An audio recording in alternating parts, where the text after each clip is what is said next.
ఈ రోజే డౌన్లోడ్ చేయండి. మీ ఫేవరెట్ షోస్ చూడండి. డాక్టర్ డాక్టర్ అమ్మని అమ్మని ఎవరో కత్తితో పొడి చేశారు. తీసుకెళ్ళండి. తీసుకురండి.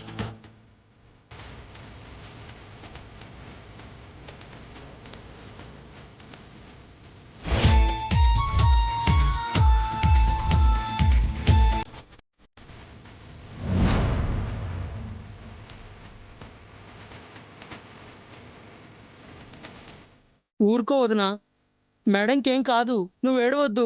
లేచండి. చాలా రక్తం పోయింది కదా, అమ్మకి ఏమవుతుందో అని నాకు చాలా భయంగా ఉంది.